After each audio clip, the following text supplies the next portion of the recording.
Okay. Just to answer your question, all the stockbrokers on the stock exchange will have to do an external audit once in 6 months. Within a month of completion, they submit the report to the exchange. That's the first level of audit. So they give the data twice a year. In addition, they also give their net worth certificate to the stock exchanges. One is the audited annual net worth with their who is behind the scene, who's running the business. They also give a half yearly net worth that's not audited. That's done by the statutory auditor. So this is the preliminary report. There is another report that the brokers give, which is called as risk-based supervision report. This is prescribed, of course, with the SEBI purview by the stock exchanges, which gives the micro of the complete functioning of the stock broker. This report is also submitted by the brokers to the stock exchange. Now, both these reports are analyzed, and we have all the brokers being covered once in 3 years, which is the minimum requirement. But there are brokers who also get visited every year, which is based on about 15 criteria of the market. For example, it could be market volume. It could be because of the number of investors they are dealing with, the size of operation, the number of sub-intermediaries as we call, their pay-in, payout obligation, their penalty status, their money flow into the system, their UCI with us. So the criterias are vibrant based on how the market feedback is. This internal check is done by NSE. So based on that criteria, we have more than one audit of the same broker in a year. It could also be specific area. For example, if there is a client code change from A to B, if we see that instances occurring many times, and we do a specific purpose audit. So these are in addition to the regular audits. But every broker is audited at least once in 3 years. That is a mandate. But this data that we analyze is taken every half year, and we find a discrepancy in that, then we audit them immediately. Secondly, these auditors who do this audit report are trained by NSE and SEBI once in 6 months. So that's the other checks and balances that is brought in place. Thank you, madam. This question, please introduce yourself. Yeah, this is Dr. Satish Kumar from Karimnagar, Telangana State. My question is to Sunita madam. There is stabilizing agent in of post-listing price mechanism control. Stabilizing agent. In what capacity? After listing the IPO in the stock market, in the secondary market, stabilizing agency a role to play to stabilize the price? No, there is no stabilizing agency in a secondary market at all. It is only the market participant, which is demand supply, that takes care. As Mr. Murali Krishna was saying, there is a call option which stabilizes the rate. Earlier, what used to happen is when an IPO opens out, there is always a price operating range, or DPR as we call it. It will hit the 20 band freeze after either upper or the lower, which means you cannot exit out of a market.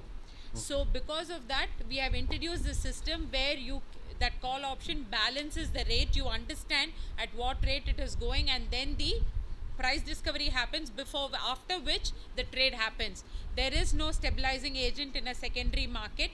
We have this stabilizing is called market makers in the SME platform of the stock exchanges. That's a different platform altogether. Okay, earlier, so it is for 30 days. Now I understand. Thank you. Yeah. Yes. There is one hand there. If anybody wants question, that will be the last. My question is. Students should ask. My question is for Professor P. Kallu Rao, sir. Yeah. Sir, actually, this in the Introduce yourself.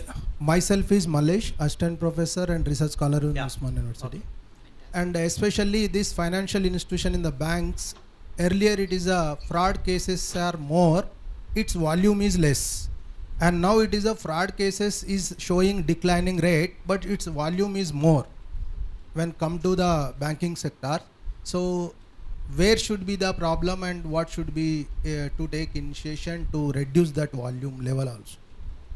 Yeah. Very Take good the question. mic and give the- To my knowledge, there is no mechanism to reduce the, fraud size or fraud numbers. prevention of fraud is one thing which is happening through the regulations. But you are referring to the banking industry, which is practically unknown to me. But you are talking about the numbers and volumes. Earlier number is more and volumes are less. And now today number is less and volumes are more and all. Because of the market. Volumes are increasing because of the market. If you see the market capitalization 20 years back and today, significant difference is there. And the second thing I mean, whatever the knowledge I have, I can just add here. These banks are internationally having the operations. So that may be added to the volumes. That could be one of the reasons for that.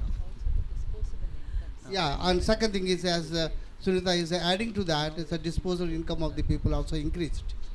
So all these things adding, probably the volumes are more than the number of cases. But happy, at least number of cases has reduced. Number is reduced, at least be happy. Okay, thank you. Thank you, sir. The last question from the student. You can introduce yourself.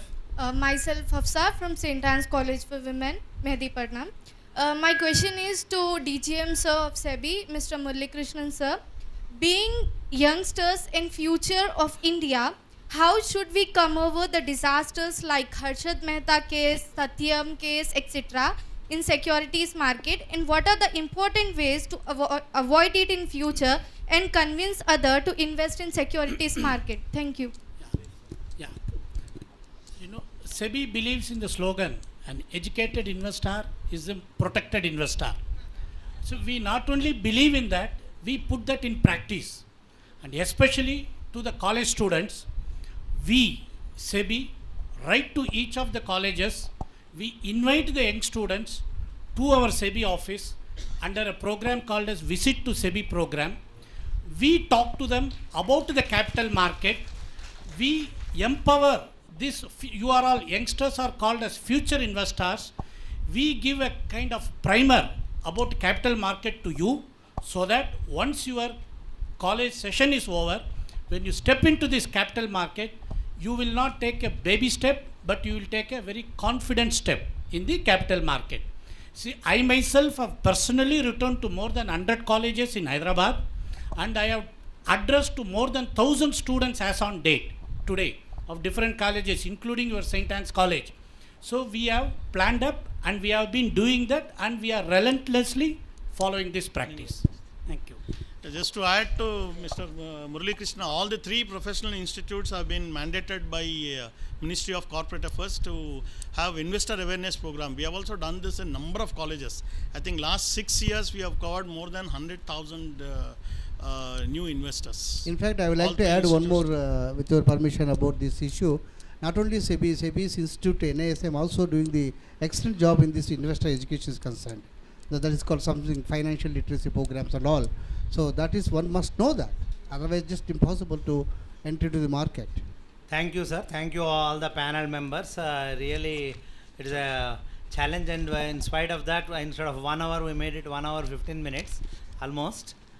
And then we, before I now give it to the organizers, I would only say one sentence that the students, if you are really serious in the commerce subjects, don't focus on non-commerce aspects, focus on commerce subjects. It is a ocean for you. Thank you. Thank you very much, sir. Just a little while ago, I was sharing with my friend Naresh. It was a bit treacherous on our part to restrict them 10 minutes or 7 minutes. I think each one should have been given a day to speak. That would have been really enlightening. Now I request the Dean Faculty of Commerce and the Director of the seminar, Professor G. Lakshman sir, to come out to the dais and to felicitate the panel discussants. To start with the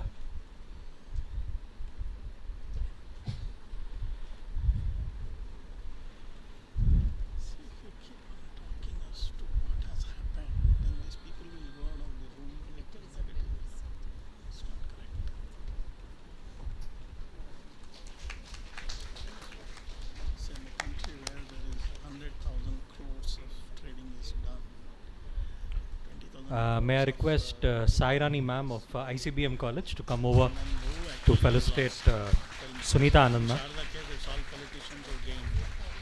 మీరు పిలవండి.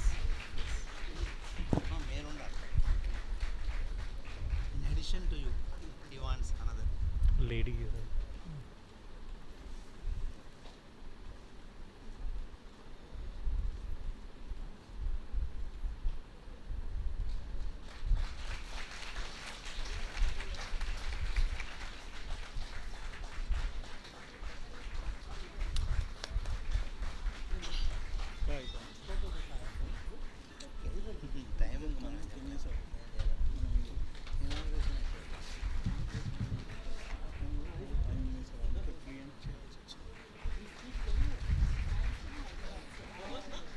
Thank you, Sairani ma'am.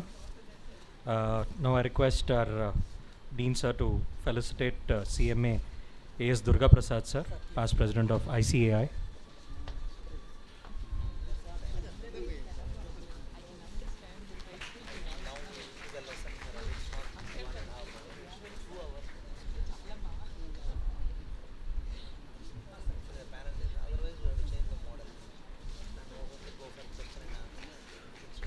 To Professor P. Kallurao, FCI legal practitioner from Mumbai.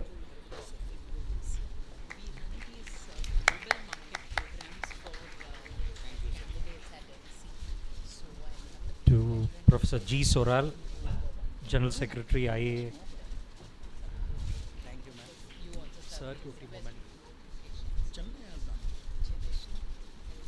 Basically, we are training them in all the regulatory frameworks of, thank you, Singapore, US and India. India, we cover about 13 regulatory frameworks. It gives them the multifaceted job opportunities after that. Because otherwise doing big US and Singapore, because I have businesses in US. I request sir to hand over a memento to the moderator of the session, Professor K.V. Achalapati sir. I think the felicitation is awaited tomorrow with the shawl there.